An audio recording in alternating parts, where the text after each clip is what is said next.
Welcome back to Just Scrap Radio on bjpen.com. I'm your host, Cole Shelton, episode 129. We got a good line about UFC 290. First up, we're going to be joined by Dricus Du Plessis to preview his title eliminator fight against Robert Whittaker. Obviously, this is a massive fight.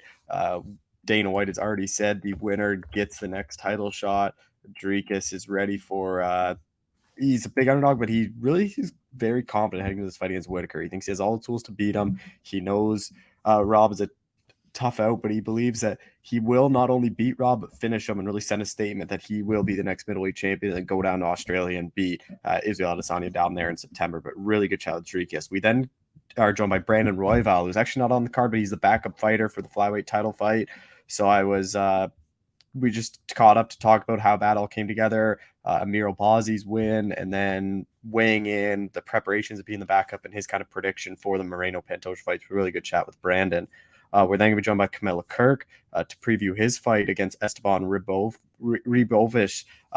Kamuela is finally back in action and moving up to 155. He's 1-1 of the UFC, coming off a submission loss to Damon Jackson. In his debut, he beat Makwan Amirkhani. So he thinks that Lebanese is going to perform a lot better. And he thinks he has all the power to knock Esteban out. And then we close things out talking to Shannon Ross to preview his fight against Jesus Aguilar. Shannon, 0-1 in the UFC. That 59-second loss to Clayton Rodriguez at UFC 284 at home was very disappointing to him. That came after losing by knockout in the Contender Series, but he got the contract because he fought with a burst appendicitis, which he needed emergency surgery. Dana White found out, ended up signing him, but Shannon knows 0-2 kind of in the UFC, 0-1 in the UFC, but then lost in the Contender Series. He knows this is a crucial fight for him, but he thinks he will knock out Jesus and not take enough damage to then get right back on that Sydney card in Australia and fight back at home. But be sure to share the show, subscribe, and tune in next week for another episode of Just Scrap. All right, we're joined by UFC middleweight Dricus Du Plessis. He's got a massive fight at UFC 290. Dricus, how's it going, man?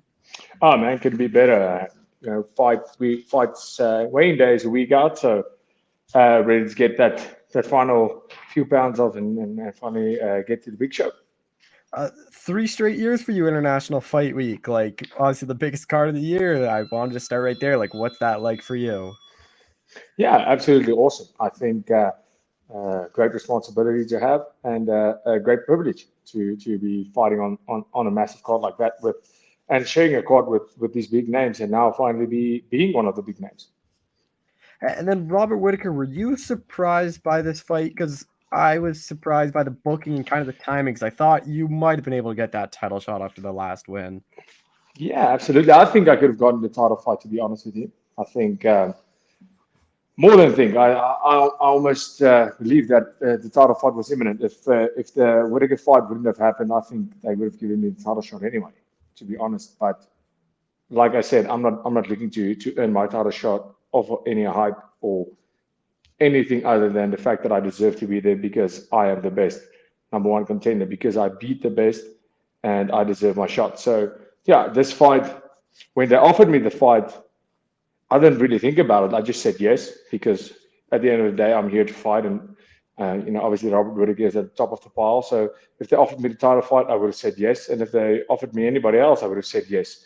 At the end of the day, I'm here to fight whoever I have to get to that title. And Robert Whittaker is the next guy to fight. And with Rob, like, only Izzy's really been able to beat him at middleweight over the past couple of years. Even, so, like, what have you kind of made of his last couple of fights? Because, like, a lot of people wrote him off after he lost to Izzy the second time, and then he just continues to kind of keep beating a lot of these guys that the UFC's kind of setting up to beat.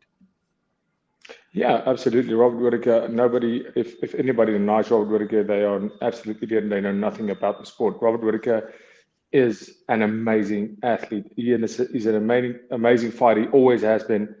I think the losses against Izzy, obviously he did a lot better in the second fight than he did in the first.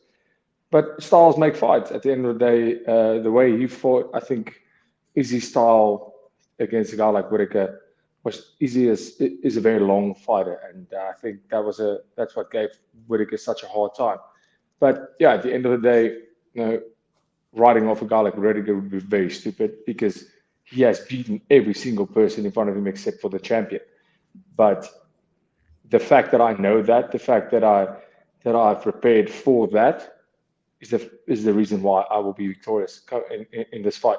The UFC has never given Whittaker top contender before that contender has faced Izzy. If you go look at it, when he was scheduled to fight Costa, when he fought Victory, when he fought Cannonier, when he fought everybody, after they fought Izzy, they would give them to Whittaker because they know Whittaker is probably going to beat them. So they're just going to have one guy to fight Izzy the whole time because nobody can get past Izzy, but nobody can get past Whittaker either. He's a gatekeeper that just won't let anybody through. So that is why it's so interesting that they gave me this fight. I think that the UFC believes, but I also think they are in a position where now they're waiting to see, is this the new biggest star? Is this the new star? Mm-hmm. Because get past Whittaker, and I'm the only one other than champion who's done that. And that's what I'm going out there to do. That's what I'm going to do. I'm going to prove them right. I'm going out there to prove nobody wrong. I don't care about the haters. I don't care about the naysayers. I care about the people that I need to prove right. The people writing the checks, the people cheering for me, and the people sitting on the fence because it's going to be easy to make them believe. And the only way to do that, you can talk all you want. All the talk can get you to a certain point, but at the end of the day, it's about getting in there, performing, and giving the fans the show that they pay for and come to watch. Is this the fight? Like, are you like actually like excited now to fight Rob? Because like I heard Corey Sandhagen kind of say the same thing. Is like why he's fighting Umar is he wants to like prove that like he actually deserves a title shot and is the best when he gets that title shot. Like, is that kind of the same with you? Is like you kind of want to like not have people doubting? Oh, he only got the title shot because Izzy been calling him out. Like, is that part of it? Is why you're fighting Rob? I'm not doing it to prove it to people. I'm doing it to prove it to myself. I'm doing it to because that's the warrior's way. That's how it should be. I'm a fighter. I'm not only a showman. Showmanship is absolutely important in this game. But I'm a showman when I step in there. But I'm also a martial artist and a gladiator. And a gladiator has to earn his spot to fight the champ. And I haven't earned that spot yet. Mm-hmm. And I will earn that spot on Saturday night. And then you went out to Vegas a bit earlier. Is that something you've always done for these fights? You're still obviously a much different time zone, a longer flight from South Africa. Yeah, I mean the time zone is quite crazy. It's a 9 or 10 hour time zone difference. But yeah, we came in a little bit earlier. We came in around 18 days, 18 or 19 days earlier before the fight. This time, usually we try and get to be in Vegas at least 10 days before. But now we're doing it a bit longer. We can afford to, and because we have the team, the team has grown, so we have more people to stay home, and it's. We are fortunate that we have that luxury now, and we have the ability to say, let's see how it impacts us. It can't do any bad. It won't do anything. There's no downside in coming earlier. Does that help the weight cut as well? Just like already being in Vegas and having the PI at your disposal? Yes, 100%. And obviously also, the amount of water I can easily hold back 8-9 pounds of water weight when I fly. And that takes around 3 days, 72 hours to really get out of your system. So just mentally, that's a tough sell when you just get to when you're 10 days out from a fight and all of a sudden you're 8 to 10 pounds heavier. That makes it hard mentally. But right now I'm very comfortable sleeping, 100% adjusting to the time recovery. Just being settled in a place, being settled here in Vegas and feeling completely comfortable. I'm right across from the T-Mobile is literally 5 minutes from my hotel, feeling absolutely great. And then having Cameron on the card as well. I know obviously a different opponent change, but how nice does that have to have a familiar face with you on fight week? 100%. This is our third time fighting on the same card, and we definitely prefer it that way. Maybe it won't be possible always, but for as long as it is, we would really love to have it that way because, with traveling with a team, preparation, it's just everything. It makes everything easier. And obviously, that's for the fans back home, for everybody in South Africa, to have two boys on the card is massive. And, we train together, we celebrate together. We enjoy the whole journey together, and it makes sense. It makes sense. So it's great to have a like-minded person with you. I'm not alone. I'm not dieting alone. I'm not cutting weight alone. I'm not in that mind space alone. You have a whole team backing you, but you have somebody who's exactly where you are, and that's amazing because we feed off each other's energy, and we are both trying to be exceptional, and that just forces us to be better. With Rob, like, how do you think you match up against him? Like, obviously a very good striker. I think he has underrated wrestlings. Like, how do you think you match up against him? Yeah, I think Robert Whittaker is his biggest tool. I would believe is the fact that he's so all around. He can do anything. He can grapple. He can wrestle. He can strike. And I think I match up great with a guy like Whittaker because I like the dog fights. I've been in many dog fights. I go out there to put up exciting fights. And Whittaker does exactly the same thing. If he needs to, he's willing to bite down that mouthpiece and go for the fences. So I honestly believe we match up great. I just think physically I'm bigger, I'm stronger, I'm taller, and at the end of the day, that I want this more, and I do 100% believe I have more dog in me than Robert Whittaker. And then you're a pretty big underdog in this fight. Like, does that surprise you, or do you care about that at all? I don't really care about that at all, to be honest, but it doesn't surprise me. I've said before, I think Whittaker has earned the right over the past few years to be a fan favorite, to be a bookie favorite, and how can you bet against him? And how do you see this one playing out? Like, obviously, Rob, an extremely durable guy. Like, really, only Izzy's been able to put him away. So, like, how do you kind of see it playing out? Yeah, I 100% believe this fight is not seeing the third round. I'm going out there to finish Robert Whittaker, and I 100% know that I'm going to finish Robert Whittaker on Saturday night. And how much confidence do you get from those like fights against Darren and like Derek, even where like it kind of turned into a dog fight, and you kind of show that you can get through that fire and come out and still be able to finish these guys? Yeah, I mean, obviously there was a lot of talk of me gassing and my gas tank, all of that, but at the end of the day, Derek Brunson didn't come out of the corner. He gave up. At the end of the day, I finished Darren Till, which Robert Whittaker couldn't do in 5 rounds. I threw, I think, in the first round, the same amount of strikes, landed the same amount of strikes they landed on each other in the whole 5 round fight. At the end of the day, my output is exceptional. That that's at the end of the day why my fights look the way they do. Yes, I do get tired, and yes, I look gassed, but ask the opponents how they feel about it. Um, you know, I don't need to defend. I don't need to defend the fact that I look gassed. At the end of the day, I only have to look back at the results, and everybody else can too. At the end of the day, I'm winning these fights. I'm finishing these fights, and when it came to my one decision fight, the last round was my most dominant round. So Mhm. cool, you can call me on my gas tank all you want, but at the end of the day, I'm the one that's putting through. I'm the one that goes deeper, that feels more at home in that dark place. Once we get to that dark place, I'm at home. Welcome to my world. And then with this, like, Dana's already said this is a title eliminator. Winner gets Izzy. I know it would be a pretty quick turnaround, especially if they do that Sydney card. Like, how do you kind of get ready for that to be able to have to fight again in 8 weeks? Yeah, absolutely. I mean, I had a very busy schedule the last year. Mhm. I fought the last international fight week. I fought in December. I fought in March.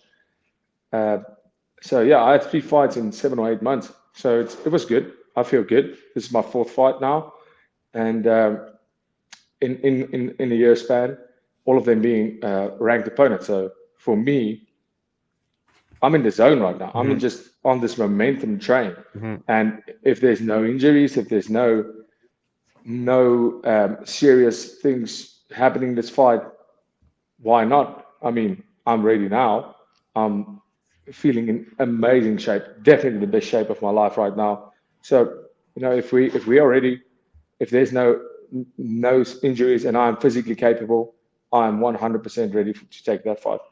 And then just quickly on the fight, like say you do go there and finish her off, like what do you think that sends to the whole division and kind of the world, like that you were able to finish Rob where like Izzy couldn't in the rematch, like all these guys, like Rob's running through a lot of these guys that you weren't, that you were the guy to be able to put him away.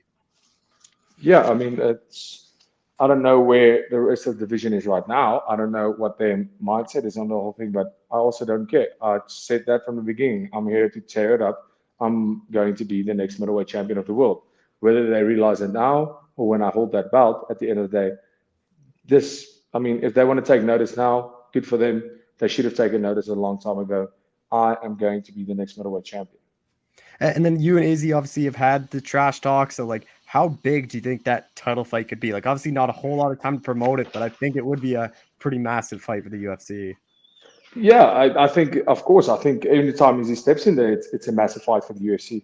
I think Izzy is a superstar, and it's going to be a big fight regardless. I think, to be honest with you, that fight itself, I'm not thinking about that fight. I'm only thinking about one fight. That's the Robert Whittaker fight. He requires the best of me. He requires for me to go out there and put on the performance that I know I can, to not only beat Robert Whittaker, but to do it in spectacular fashion. It requires every ounce of my attention, my focus, and my physical, mental, and emotional capabilities. I need to go out there, and I am going to go out there and be laser focused, like I have been in this whole fight camp, on Robert Whittaker and beating Robert Whittaker, who is arguably one of the best middleweights ever.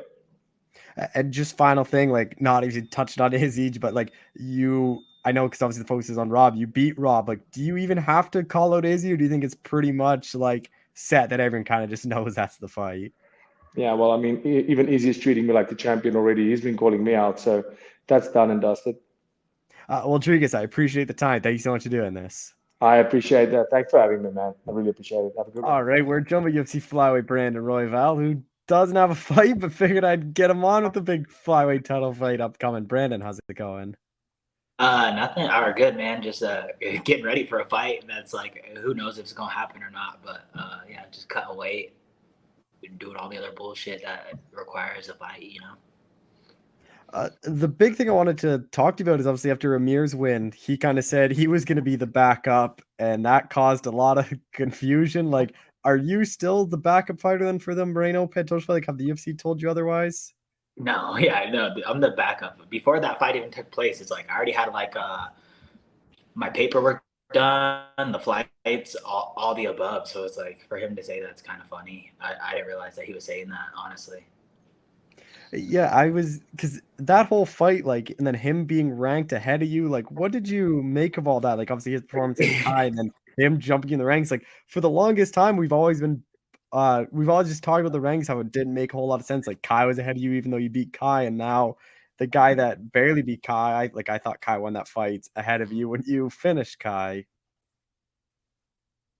Yeah, dropped Kai 3 times. Yeah, no, I already know that. So it is what it is, and it's like I kind of found out more about who does the rankings and all that stuff along the way, and it's like it's nobody significant. It's not like they have reporters and stuff, and it's not like a BJPin.com reporter or like the Underground or the MMA Junkies or anything that I've ever like tuned in to watch to go get my news from or all that stuff or any of the popular ones. It's like I can't remember like something like it was, like I wish I read some of the report like the people that do the rankings before I did this interview, because some of them I'm like, is this even an MMA outlet? Like this is confusing, and yeah, so I think it was just done lackadaisical, and I think anybody that knows anything, and you can read the comments, you could look, because what was that, the Manel Cape versus Kai Kara France fight just got announced, and it's like if you look at the comments, they're like Kai Kara France, like all of it's like Kai Kara France got ripped off, yada yada yada, and I'm like,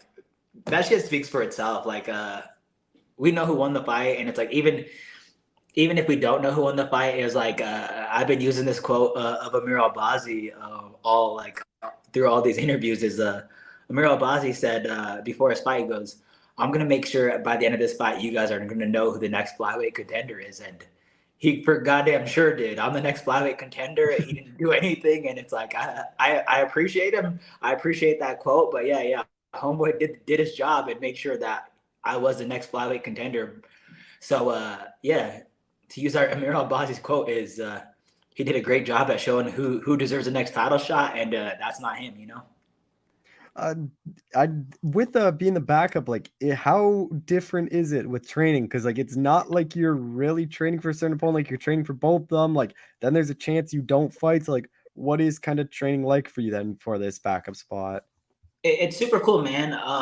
With like my rounds, like with my cage rounds and like the sparring rounds, I'll do one round with like a Pantoja look, and then the next round with the Moreno look. So it's like it's kind of fun. And then I have a guy that does both of them, so it's like it's cool to see like which one he's doing and to make those adjustments on the fly. And there's some rounds he'll do both, you know. And a shout out to my main training partner Clay, who does a good job at both of them. And it's like I have different game plans for each one of the guys, so it's fun to just kind of implement on the fly.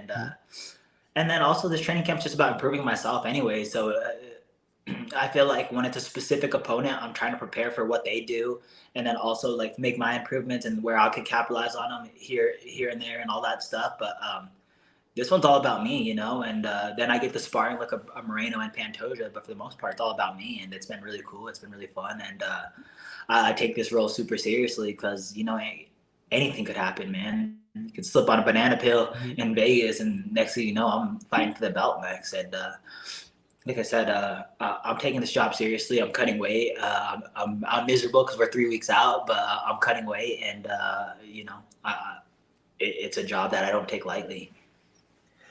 Is it a bit of a benefit that you fought both those guys though, so you kind of know like what it was like in there? So is it a bit easier to kind of prepare for them then? I think Moreno's made a lot of adjustments along the way, and I feel like his game's improved drastically. And I feel like, you know, he's a different fighter almost every time, in a good way, in a positive way. And I feel like he's making a championship leaps and bounds when it comes to his skill set. But yeah, not necessarily. I think Pantoja's going to be the same fighter no matter what. Is he's going to come forward, throw a lot of rights, and try to bring the fight. And I don't really know what to expect from Moreno necessarily. But yeah, so kind of yes and no. I feel like with Pantoja, it's like I know what to expect from him, and it's like I should have known what to expect from him anyways, because it's like he does like all the same kind of stuff in his fights. He's super successful with it, of course. But yeah, so yes and no. I feel like you're probably gonna enjoy fight week maybe a bit more. Like, don't have to do any of the media stuff that they're all kind of obligated for. Like, you just have to kind of make the weight, and like obviously there might not be a fight for you, but like what will fight week kind of look like for you then?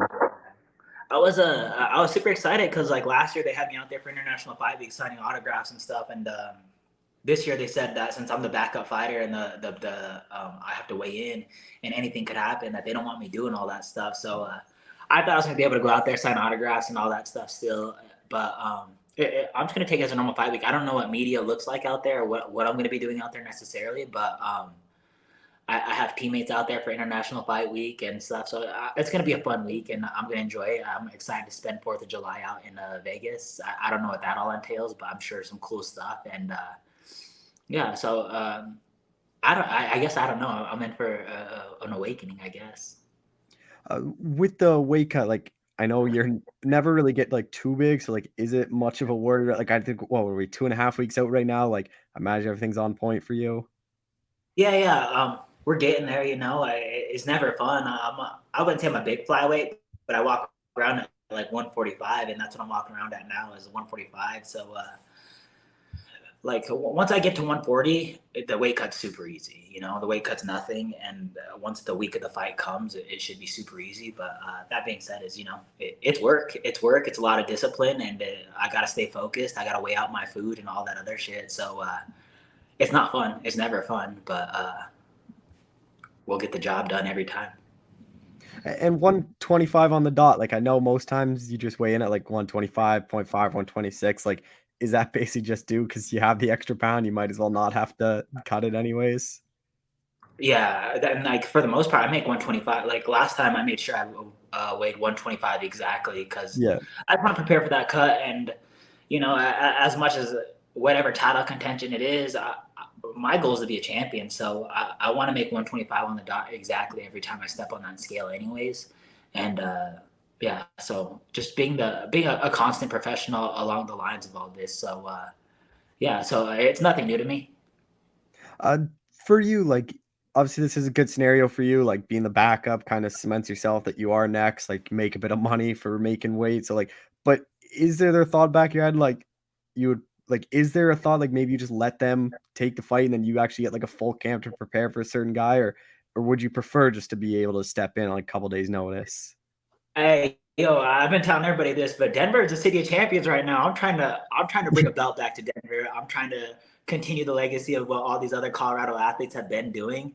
The Nuggets are now champions. The Avs won the Stanley Cup the year before.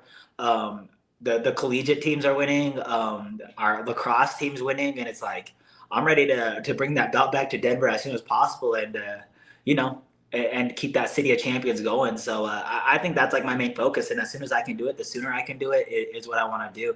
The sooner I can start making this championship money, the sooner I can start defending my belt and cementing my legacy in this UFC in the UFC is really what my goal is. So if somebody fell out the day of the fight, I'm ready to go take that belt. I'm ready for all of it, and the sooner the better. If Moreno goes out there unscathed and he could make that Mexican Independence Day September fight card, which is now like a pay-per-view, is like then I would love that, or otherwise I'll wait for him in Mexico City. I don't give a shit. That being said, the sooner the better. I know I could be the champion right now. I know I have the skill set to beat these guys right now, and the sooner I can prove it will be the better for me. A bit of a two-parter, like it might be the same answer, might be different. Is there a preference of who you'd fight on short notice compared to who you'd want to fight like on a full camp?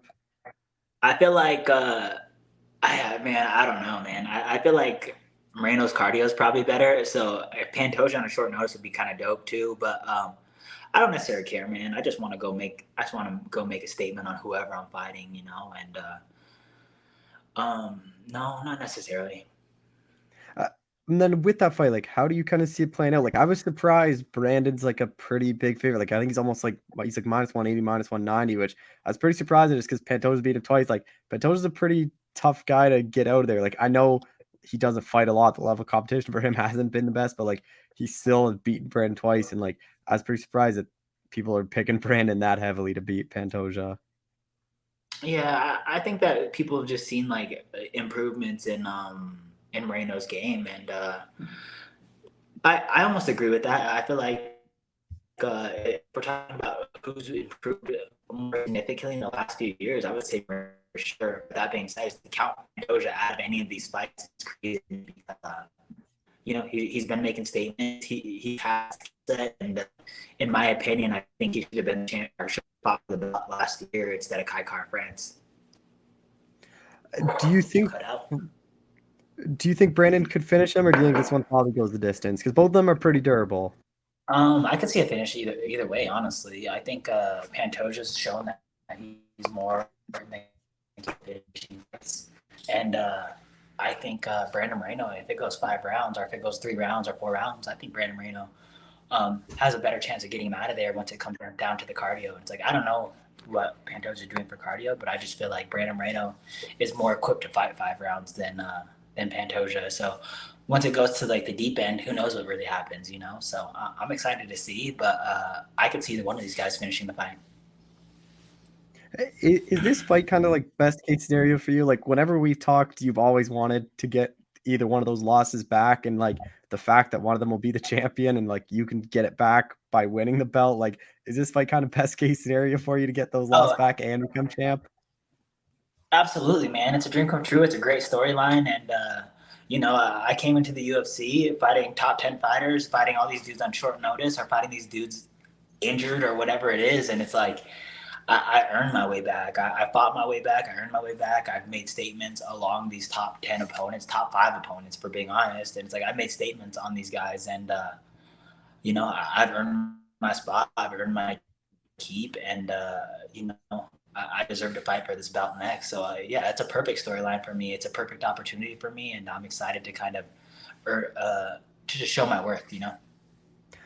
Just 2 more things. Like ideal scenario for you. Like, when is that title fight for you? Like, is it hopefully by the end of this year? Yeah, as soon as possible is really ideal scenario. As soon as possible. I'm very interested in fighting Mexico City. I think that would be sweet. But yeah, whatever's clever, I'll fight anywhere. I'll fight anybody, and as long as it's for that belt, I'll go anywhere for that place for that type of fight. And then just final thing, like I was looking, like it was like 3 years, like a month ago, basically, that you made your debut. Like, have you really had that time to like really sink in how fast this like ride has been for you? Like it's been pretty crazy for 3 years and like your top 3 guy and like ready to fight for the belt already. Yeah, and if we're being honest, that first year I was really close to fighting for that belt. Yeah. And like I said, that the rise was crazy, the storyline's crazy, and it's just like I feel like now that I've been in the UFC for so long and I've cemented money and I've been able to make money and I've been able to make these bonuses and all this stuff is like my life almost came full circle. It's like now I'm going back, not working in the juvie, but volunteering in the juvies. I'm going back working with the Denver youth and stuff. So it's like it's kind of funny of just like what I wanted when I left the UFC or when I left the juvenile correction center when I left my job. What I wanted to make happen is I'm finally making all this stuff happen. And it's like, I'm about to fight for a belt. I'm going back and working and doing this stuff with the Denver youth and, just having an opportunity to just do exactly what I said I was going to do along the way. You know what I'm saying? Your boy's going to start taking salsa lessons and shit. So it's cool, man. It's really cool. And it's a dream come true. And I feel like, sometimes I get caught up in like, whatever my wild thoughts are, whatever it is. And it's like, I'm so grateful and I'm so happy and I'm so lucky and I'm so blessed to be where I'm at right now. And I'm so blessed to just make all my dreams come true and, honor the word that I said when I left that juvenile correction center and honored my word when what I said when I was going to leave is just, I'm going to go back and make everything right in the sense of do right by the people around me. And it's like, I'm finally capable of doing that. And it couldn't be a better time. Cause like right when I first left the UFC, it was just like, I just needed to fight. I was super injured. I needed to take care of myself. And it's like, I wasn't really making the most money to take care of myself and the people around me. But now it's like, I have a lot more time on my hands and, I'm going about things a lot more sophisticated that it's like, everything could kind of finally come back full circle. And, I'm just so blessed that it is, and it's been, and and I feel like once the title shot comes, is like I fully took care of what I needed to as a man and as a person who's trying to honor their word and honor what it is to be a professional athlete and someone that's making their dreams come true. Is just helping other people make their dreams come true along the way. So it's just been it's been great, man. It's been a crazy process. It's been a crazy life, and I couldn't be any more grateful for it. Well, Brandon, I appreciate the time. I'll probably get you back on after the fight if you do fight or just like kind of talk about the fight, but I appreciate the time as always. Yeah, you too, brother. Have a good day. Yeah. All right. We're joined by UFC featherweight Kamuela Kirk is back in action. Kamuela, how's it going, man? I'm good, man. I'm good. Thanks for having me on the show. Sorry, there's something on my screen here. I did not get it off. But anyways. Obviously back in action, like I know you and Esteban were supposed to fight back in March. Like, was this about the time for then after that fight got postponed? I'm sorry, can you say that one more time?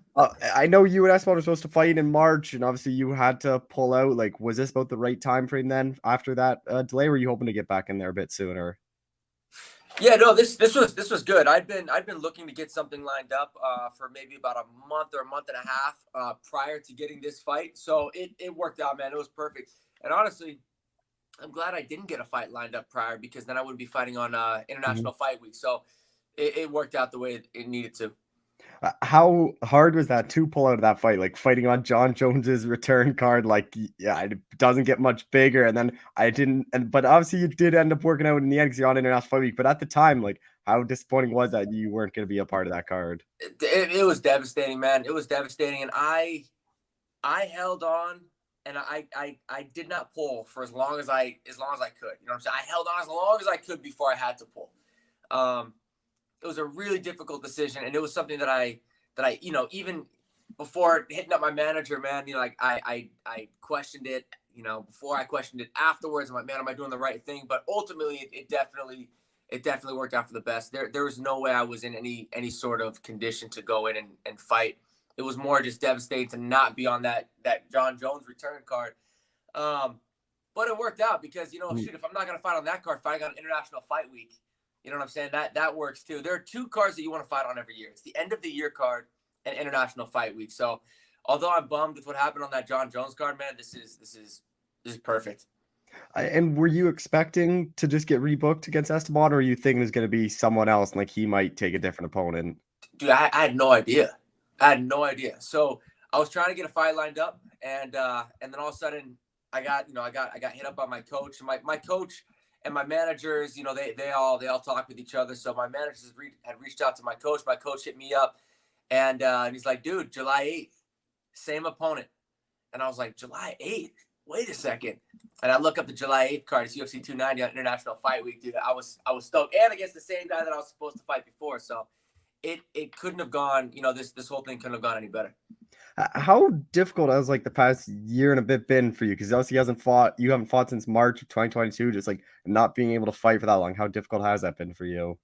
Yeah, it's been tough. You know, it's been tough, but it's been necessary. You know, I'm moving up obviously from featherweight to lightweight, so that's not a transition that happens overnight. I wanted to make sure that I filled out for the division. I wanted to make sure that I put on some strength, put on a little bit of size, as opposed to being a featherweight who just decides not to cut. I wanted to make sure that I could fill out and be a good sized lightweight. You know what I'm saying? And then cut down the right way from lightweight. And it's been so much easier, man. In fact, the weight that I'm at right now is probably even a little bit heavier than the weight that I would have been starting my camp at featherweight, feeling like death even in the beginning of camp.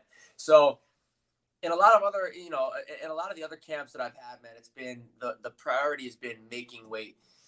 With this camp, the priority has been getting better, focusing on you know, my opponent, and focusing on myself and making sure that I'm prepared in every area so that I am better than my opponent in every area wherever the fight ends up, as opposed to just making sure that my weight is low enough so that I can make weight the night before the fight. So this has been so much better, man. It's been so much more enjoyable.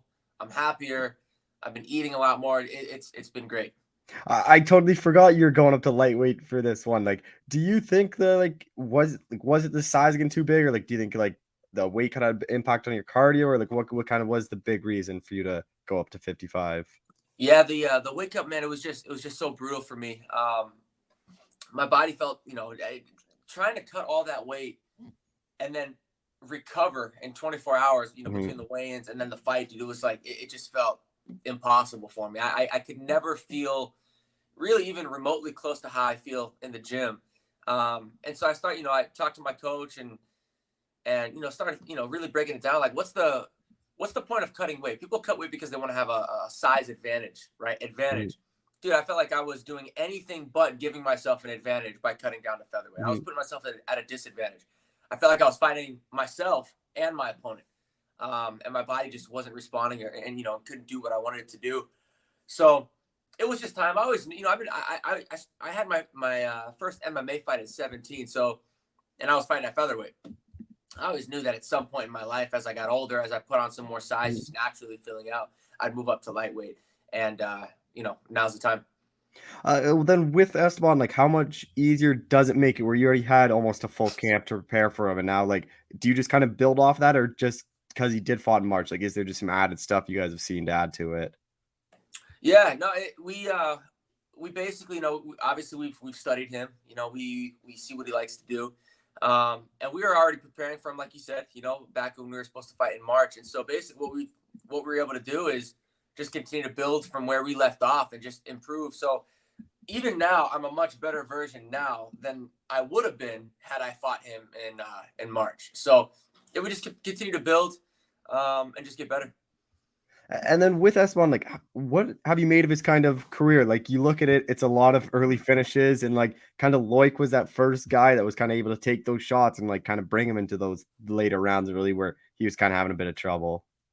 Yeah, he's good, man. My opponent's tough. You know, he's a tough dude. The UFC is a different ballgame, though. You know, you can have a bunch of really impressive fights outside of the UFC. You can have a bunch of finishes outside of the UFC. When you get in the UFC, man, it's a little bit of a different world, and I think that he saw that in his last fight, and I think he's going to see it again in this one. And then with this one, like, how do you kind of see it playing out then? So, like I said, man, we're ready for everything. I kind of assume he's going to want to come out strong. That's just kind of his style. He likes to come out, you know, real aggressive.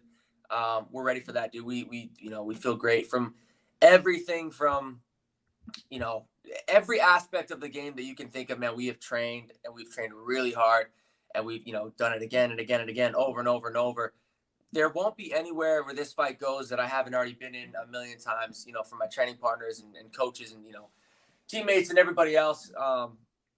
So, and I honestly, man, I feel like I've in the gym, I feel like I'm training with better versions of my opponent in every area, better strikers, better grapplers, better wrestlers, guys who, apply good pressure, who hit real hard. These are guys that I've been training with day in and day out. So I don't think there will be any surprises on July 8th. Do you worry about ring rust or anything, just having not fought for about a year and a half? No, not too much, man. Not too much. Especially in the, I started competing when I was 7 years old in Brazilian Jiu-Jitsu. So I've grown up competing. I've grown up, performing with pressure in front of people watching and even in the gym. Anytime we're doing rounds, dude, like you have, so much of the team who's standing there watching. You have guys coaching me. You have guys coaching my training partners. I'm getting a fresh guy every round. So every single time against good dudes. So every single time I go into the gym just for sparring, it feels like a fight. You know what I'm saying? I have those nerves. I have those butterflies, all in a good way, keeping me sharp, keeping me focused, keeping me at my best. When I drive to the gym, dude, it feels like I'm driving to the venue. When I get out and I walk in, man, and I'm warming up, it feels like I'm about to get going for the fight. And what I've been doing with my coach too is we've been going through the same warm-ups that we're going to go through before the fight. So that nothing's going to be too different, man. It's just going to be at a different place, but all the feelings and the routine and everything will all be the same. We kind of touched on it a bit, but just to expand on it, obviously International Fight Week is a massive deal. For you, what's it like for you in your career to be able to be a part of International Fight Week on this card? You look at all the big names are on it, and then everyone comes from around the world all goes into Vegas, so they want to see this event. For you personally, what's it like to be a part of this card? Yeah, so I'm obviously I fight in the UFC, but I'm also a huge fan too, and I have been my whole life, which is why being in the UFC and being on International Fight Week is it's a dream come true. So I'm looking forward to it, man. It's gonna be a blast, and God is good, man. The fact that I was supposed to fight on John Jones's card, which was another stat card, and I couldn't. I was so devastated, and then it ended up working out because now, like we said earlier, I get to be on another huge card. So it wasn't like I missed out on my opportunity to fight on a big card, and then I got put back in the Apex, fighting in front of no crowd like my last two UFC fights. I get to still be on a big card. I get to still fight in front of a crowd, and dude, I'm so excited, man. I can't wait. You already have the two UFC fights, but do you kind of think that this is kind of that first real one with the full arena and crowd atmosphere, the ceremony wins, kind of getting to experience everything that those normal fights do get? Yeah. In a way, yes. In a way, no, but in a way, yes, because I get to do. When people talk about making the walk, this is the walk they're talking about, man. You walk out of the tunnel in an arena, and you just see, thousands of people. You see, the cage out in front of you, the lights, the music, and it's just a different experience than the Apex. And the Apex is very, very cool, and it has its own experience, its whole, its own vibe, and everything that's going on over at the Apex, and that's cool. But yeah, I feel like in a way, this is gonna be the real full UFC experience that I've been waiting for. And your UFC run too is pretty difficult. Not too many guys start out with Makwan and Damon Jackson as their first two fights. Both those guys are pretty good. Even on the regional scene, you had to fight Billy Q on the Contender Series. How beneficial do you think that is though, where you've kind of already fought a lot of these guys that are near that top 15 in the UFC? Yeah, I think it's great, man. I think it's great, and that's that's kind of what I mean when I say that the UFC is a little bit of it's not a little bit, but it's a different ball game, and I think Esteban learned that in his last fight, but yeah, it's different. Fighting Makwan Amirkhani when he was a former top 15 ranked fighter, and I fought him on 10 days notice, 12 days, something like that, and to have that experience with him making my UFC debut, it was phenomenal. Being in there with guys like Billy Q and guys like Damon Jackson, tough dudes. So I've been in there with some killers, man, and that's why I don't think anything's going to be a surprise for me, no matter how patient or aggressive he wants to be. I'm focusing on myself and what I'm going to do. You know what I'm saying? Of course, but I'm ready for anything. I'm ready for everything. But I'm focusing on what I'm going to do and not what he's going to do or what he's going to try to do. Just two more things. Obviously your first fight at lightweights, say you do get the win. Where do you think that, what do you think it does for you in the division? Or is it more just kind of kind of getting that first kind of step at lightweight? Yeah, so I mean, obviously, I want to dip my toes in the lightweight division, man, and I think that I'm gonna go out there. I want to get the win, the finish, and the bonus. Those are always my 3 goals: the win, the finish, and the bonus. So that's what I'm looking to do. And then from there, you know, we'll figure out the next step. You know, I've taken fights at lightweight before, I think 2 times, and maybe a catchweight at 150 or something in my career. And the fights that I've taken at 155 have been short notice fights, and I felt better at 155 on short notice than I have at 145 after a full camp. So now being able to fight at 155 after a full camp, I'm really, really excited to go see how I feel, and you know, and then just go from there, man. Put on a dominating performance. I think we're the first fight of the night, so I want to go get the card started, and then go, you know, talk to my managers, my coach, and you know, and go from there. Just final thing then, like first fight of the year in July, like what is kind of the goal then for the rest of the year? Like you hoping like at least one more in, I imagine. 100%. Yeah, I'm hoping for at least one more, at least. So go out there, get the job done July 8th, you know, take a little bit of time off, and then get something lined up again. Well, thank you so much for doing this. I appreciate the time. Yeah, no problem. Thanks for having me on. All right, we're jumping UFC flyweight Shannon Ross, who's back in action at UFC 290. Basically another Australian card with how many are on there. Shannon, how's it going? Yeah, really good. Thanks, Cole. Thanks for having me on, man. Yeah, obviously, like past 2 fights have kind of been pretty crazy for you. Like the Contender Series, you had that war, and then it came out like you fought with what was it, like appendicitis or something. It was what exactly? Yeah, was it yeah. So I had appendicitis during fight week, and that obviously made weight, and then had that crazy war, and then got to the hospital the next day because I was still not feeling quite right. I thought I'd had enough food and that to not be hungry and have stomach pains anymore, and got it checked out and had a ruptured appendix and septicemia and all that goes on with there, and had the surgery in Vegas, and then got home, and then obviously the debut at 284 in Perth, my home country, obviously didn't really go the way we planned, but we take what we can from there and move forward. We've done the fight week, and we've done the walkout, and I know what to expect now, and all the better for it moving forward. Obviously fighting back in Vegas, but is it kind of nice having so many people from like New Zealand and Australia coming over with you? Yeah, it's cool. It'll be it's really good to have all those familiar faces around. Obviously, like Alex is headlining, Rob's there, Dan Hooker, like the other Australian guys and New Zealand guys is awesome to be able to like hang out and have that camaraderie with. And awesome to be back in Vegas. I feel like that's like my second home now. Second international fight in Vegas, so it's the most I've had out of the country. So I feel like Vegas is becoming my new little second home. And then fighting in front of fans at the T-Mobile, like obviously you did the Perth fans, but like what do you think the fight, like obviously International Fight Week, one of the biggest weeks of the UFC, and to be a part of that card, like what's that like for you? Yeah, it's just to get a spot on this card is massive, right? I think probably 99% of the UFC rosters are bidding for a position on this card and trying to get on it with all the repercussions it has, International Fight Week and the fan expos and all the stuff that goes along with the week in the UFC, the energy they put into it. So for me to get on this card's massive, and then obviously to get back over and fight again in front of the American fans would be this time in front of the fans. Last time was in the Apex, sort of not very many fans there, but this time will be superb, I think.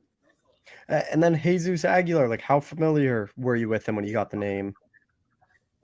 Yeah, so I try to watch everyone in the division. Obviously, try to keep my eyes open and see who's coming up and moving forward. And obviously, Jesus come through. He come through the Contender Series as well. So obviously, watch those fights and watch his debut. And very very confident with the matchup and like the stylistics, the way he fights and the way I fight. I think it's will be an exciting fight for sure. From there, just move forward these next few weeks, get the weight perfect, and come out and put on a show in Vegas.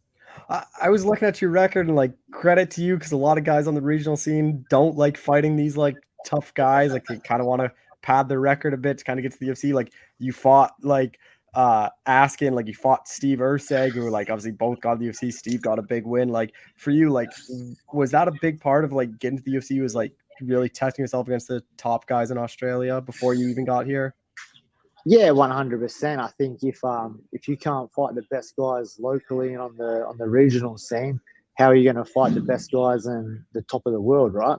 So it was very clear for me from when I started to fight anyone and everyone and anyone who put their hand up, whether they're the best here or they wanted to try to take my spot. So I've always fought like that. Fighting specific people and padding my record, that's not really a thing that I do. I'm fighting because I want to prove that I'm the best. So anyone that wants to jump in there with me can jump in there and we can get it done. And then how much pressure, if like any is any on you going into this one? Like obviously lost a debut, the Contender Series fight did go away. Like, is there a lot of pressure to kind of like show like the UFC fans, like maybe fans that don't know you, like your true skill set? Yeah, it's hard, right? Like you have a shitty performance on a debut, and that's what people are remembering you for right now. So it's to get back in there and right that wrong it's big for me because I want to. Obviously, I know how I can fight and how I perform and what I've already done in my career. But it'd be good to get in there and prove to the UFC fans and the audience base that I'm here for a reason and I belong here. And yeah, there's a little bit of extra pressure now, especially coming off that loss in the debut. But nothing more than any other time that I put on myself. I just the only pressure I have is for me to turn up and perform and do my job on all aspects, make weight, do all my promotional needs, and get in there and fight like I know I can. So. And then you're a lot bigger than Jesus. Like I think it's like a 4 or 5 inch reach advantage. Like how important do you think that will be in the fight? Yeah, I think that'll be big, right? The last 2 guys I've fought, obviously, the Contender Series fight on my debut, it's almost been the opposite. I've been the shorter guy, the smaller reach, and then my last fight, a guy missing weight. So, yeah, I think this time, me having the length and reach and the range will play out very good, I think. Did you change anything up, or is it the same kind of camp, same kind of people you've been working with for this one? Yeah, same camp, same camp, same people. Last time for my debut, I got to head down to Sydney and do a couple of weeks with Volk down there in his gym. This time I've just stayed up here at home on the Gold Coast. I fought my whole career out of the Gold Coast, and I've got to the Contender Series in the UFC from fighting here. So and training here with my coaches and my teammates. So I don't think I need to do these big drastic moves that everyone, they get to certain points like I've got to go to here, I've got to go to America, I've got to go to I know my team love me and I know they have my best interest at heart. So I'm here and I'm doing the work and I'm getting critiqued and getting better every session, and I think July 8th we get to show that. How beneficial do you think that has been, though, when you have got a chance to work with Volk? Like, obviously, one of the best pound fighters in the world, like one of the best ever, and like his fight IQ, I think, is like probably second to none. Like, I think he's smarter than kind of anyone in there. So, like, just kind of be able to pick his brain, work with him. Like, how important do you think that's been for you? Yeah, massive energy when you head down to Volk's gym and you train in the room there. If those boys, they're all on. They're like you said, Volk's probably got one of the best fighter IQs in the whole world, right? Like and you've seen it firsthand in the Islam fight, how smart he was, the reversals, the get ups, the defensive actions that he was implementing, and yeah, to be around him in that, because obviously it was the same camp, to see how smart he was and bounce questions off him and ask those things that sometimes I'm a little unsure of. You ask someone like Volk, the answer he gives you, you can take and you can be like, oh, that is what we have to do, right? Like you 100% believe and trust that. So being around guys like that is phenomenal, and it's definitely very good. So it's not that I won't ever go back down. Just this camp, I've stayed home. I've had a bit of stuff on around home that I've had to stay with my family and be present. So we'll get that done, and yeah, in the close future, I'll get back down and do some more time with Volk and the guys at Wingdang and Joe, and yeah, keep touching base and moving forward. Obviously, fighting in Australia at home was probably pretty cool for you, but like, is there a bit of relief of like not fighting at home? So when I talk to like guys that live near me, like whatever the UFC came to Toronto, like it was all like people texting you fight week, like, oh, can you get me tickets? Or like everyone kind of like bogging you. Like, is that going to be a bit of relief? Like, obviously, you want to fight for your home crowd, but then not having to kind of deal with that. Like, will that be kind of nice this time out?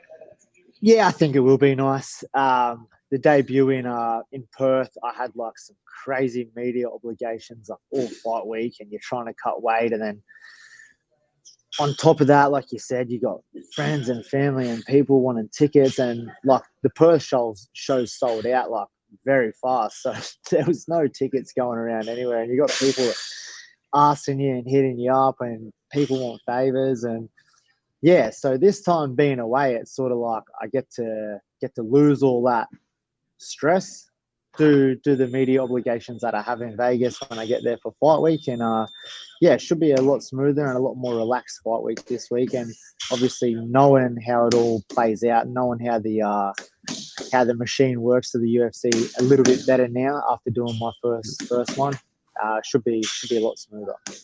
With this one, like Jesus is a guy that rarely ever goes to the scorecards, like win or lose. It's a lot of submission wins. Like, so how do you kind of see it playing out? Yeah, obviously, we've done a lot of study and a lot of tape on him. He likes that guillotine a lot. I feel like a lot of guys he's finished with that guillotine have put themselves in that position late in the fights, and they could have been ahead on rounds, and then they've put themselves in these bad positions. So for me, it's about being smart and cerebral the whole 15 minutes, not putting myself in these dangerous positions, and staying smart and sticking to my game plan, and yeah, obviously capitalizing when I see the opportunities, and yeah, looking for a finish. I obviously try to finish all my fights as well. So I think it's going to be a pretty action-packed fight. Yeah, and I think like right now, I think you guys are like, I think 4th or 5th on the card, which like I think by then like the fans should be in there, and like I think this one like it should be pretty exciting no matter what. Just the way you two fight, like both of you guys kind of don't back down and don't like taking a step back. Yeah, correct. I think like the UFC are very smart where they put fights on cards and how they play it out, and I think we're sort of like 3 or 4 in, so it's like the fans are sort of coming in, they get in the seats, and then you put us on in the cage and get us throwing down and going at each other. It sort of opens everyone up and gets everyone pumping and gets the night going, and then obviously the fights leading through the night are going to do their job. So. Pretty long flight to Vegas and like time change everything. Like, do you go out there earlier then to kind of get accustomed to all that? Nah, not really. Probably just do a full week beforehand. Just like the fight week stuff. I've been there twice now, so once for the Contender Series fight, and then once before that for the media and medical stuff that I needed to do for Contender.